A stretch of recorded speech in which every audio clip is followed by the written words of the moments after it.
Table des ministres Le Corbusier, Pierre Jeanneret Prix. Bienvenue dans cette vidéo qui va vous permettre d'estimer la valeur de votre mobilier design.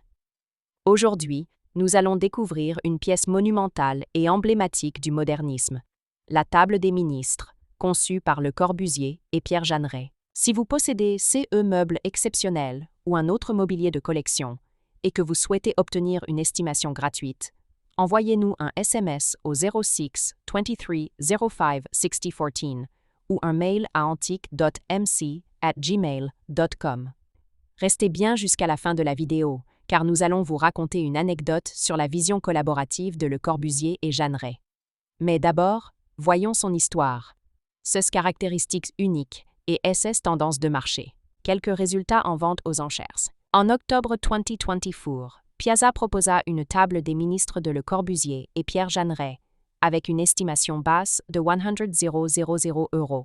En novembre 2010, Art Curial mit en vente une table des ministres datée de 1958, avec une estimation basse de 120,000 €.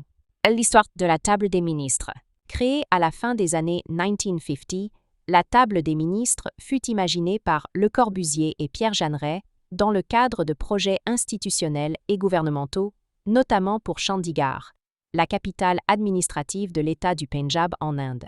Elle se distingue par des dimensions monumentales, pensées pour accueillir de longues réunions ministérielles. Un plateau en bois massif, souvent en teck, d'une grande robustesse. Un piétement en métal tubulaire ou en acier plié, à la fois fonctionnel et architectural. Un design où la simplicité des lignes se marie à une présence imposante, symbole de l'autorité et du pouvoir.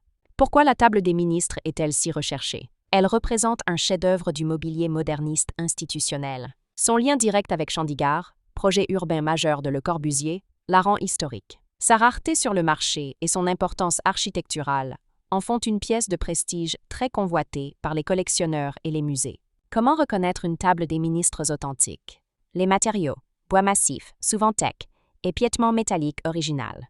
Les proportions, tables longues et massives, adaptées aux salles ministérielles. La provenance. Nombreuses pièces proviennent des bâtiments institutionnels de Chandigarh. La patine, usure naturelle du bois et du métal, témoignant d'un usage intensif dans des contextes officiels. Anecdote. On raconte que lors de l'installation du mobilier à Chandigarh, un ministre aurait déclaré devant Le Corbusier « Cette table est digne d'un palais ». Et Le Corbusier aurait répondu « Elle n'est pas pour un palais, elle est pour la démocratie ». Une phrase qui résume bien l'esprit du projet. Créer un mobilier monumental, mais au service de la collectivité. Si vous avez apprécié cette vidéo et souhaitez en savoir plus sur l'expertise et l'estimation de CE Mobilier Design, pensez à lire notre article complet en description et à nous contacter.